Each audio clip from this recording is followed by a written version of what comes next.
Te damos la bienvenida a un nuevo audio de la hora silenciosa de Palabra de Vida, donde líderes alrededor del mundo compartirán con nosotros. El día de hoy escuchamos a... Es un gusto saludarte y compartir contigo el comentario de la hora silenciosa. Mi nombre es Carlos Boj y servimos juntamente con mi esposa Silvia en Palabra de Vida Guatemala ya por muchos años. El día de hoy leemos la palabra de Dios en el Salmo 51. Pocos salmos han sido tan utilizados como este, lo cual pone en evidencia las necesidades espirituales del creyente. El Salmo 51 es un modelo de oración en la que se pide perdón por los pecados. El título menciona que fue escrito cuando el profeta Natán fue a ver al rey por haber cometido David adulterio con Betsabé. David experimentó el ser confrontado con su pecado y tenerlo que confesar, dice en 2 Samuel capítulo 12. El mensaje de este salmo es que aún el más vil pecador de los hijos de Dios puede acudir a él para obtener perdón, también para ser restaurado moralmente y así reanudar su vida de felicidad, de comunión y de servicio también. La condición es que llegue delante de él con un espíritu humilde y que sustente su ruego en la compasión y gracia de Dios.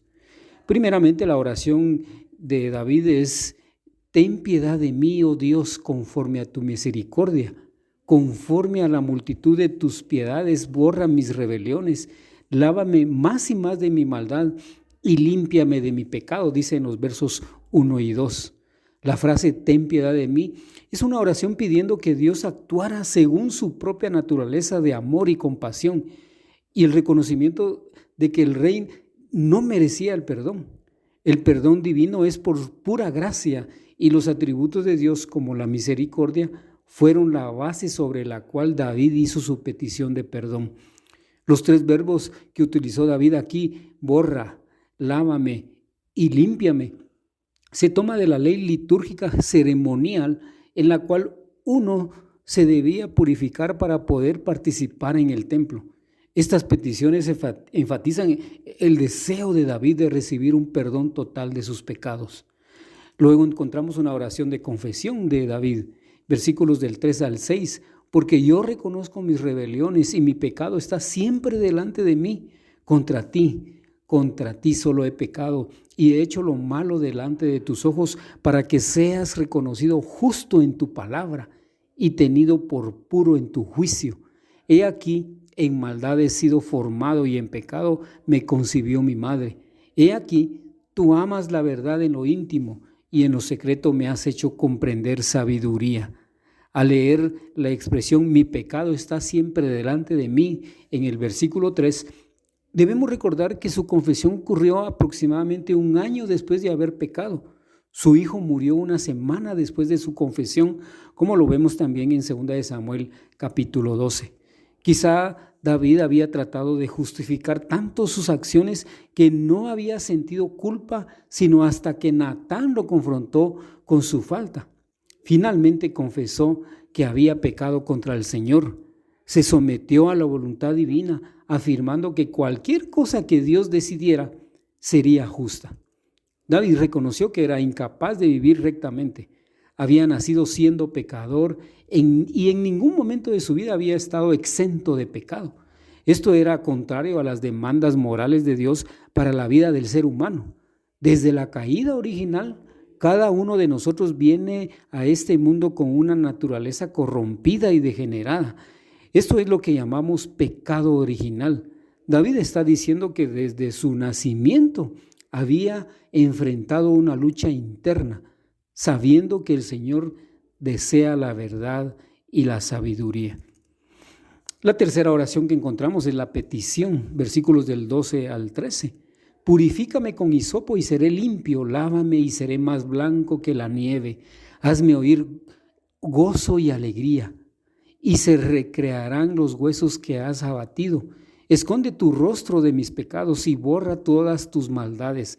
Crea en mí, oh Dios, un corazón limpio y renueva un espíritu recto dentro de mí. No me eches delante de ti y no quites de mí tu Santo Espíritu. Vuélveme el gozo de tu salvación y espíritu noble me sustente. En esta oración pidiendo perdón, el salmista pidió lo mismo que había pedido en los versículos 1 y 2, pero en orden inverso. Purifícame, lávame y borra. Cuando David habló de que Dios lo limpiara con hisopo, se estaba refiriendo al uso de este en las ceremonias religiosas en que se rociaba la sangre de los sacrificios sobre el altar. Esto representaba la remoción de pecado a través de la sangre derramada y pidió a Dios que le permitiera experimentar el gozo que había sentido en el pasado por su salvación. El rey pidió a Dios que eliminara sus pecados y que renovara la actitud de su corazón, que lo preservara en su servicio y que restaurara su gozo. Él estaba consciente de su pecado y necesitaba ser renovado. También sabía las condiciones por las cuales a Saúl se le había quitado su reino por su pecado. Por esta razón David pidió a Dios que no quitara de él su espíritu y por lo tanto que no lo destituyera. En el Nuevo Testamento, el Espíritu de Dios no abandona a los creyentes. Más bien, en el momento de la salvación, Él viene a morar en ellos. Pero un cristiano puede ser retirado de su servicio a Dios por causa del pecado. Ahora encontramos la promesa de David en los versículos del 13 al 17. Entonces enseñaré a los transgresores tus caminos y los pecadores se convertirán a ti. Líbrame de homicidios, oh Dios, Dios de mi salvación. Cantará mi lengua tu justicia. Señor, abre mis labios y publicará mi boca tu alabanza, porque no quieres sacrificio, que yo lo daría, no quieres holocausto. Los sacrificios de Dios son el espíritu quebrantado, al corazón contrito y humillado no despreciarás tú, oh Dios. En primer lugar, David expresó que si tuviera el perdón de Dios, él enseñaría a los transgresores los caminos del Señor. Naturalmente, para poder enseñar esto, primero debía de experimentarlo. En segundo lugar, David prometió que si lo perdonaba, le cantaría y alabaría por su justicia. Y no solamente podía exaltar a Dios después de haber sido perdonado y librado de su culpa, porque en tercer lugar, David aseguró que si Dios le concedía el perdón de sus pecados, él ofrecería sacrificios. El salmista sabía que Dios no quería solamente un holocausto, necesitaba hallar perdón antes de poder ofrecer los sacrificios de paz a Dios. El sacrificio que tenía que presentar consistía en un corazón contrito y humillado, un espíritu humilde y sinceramente arrepentido.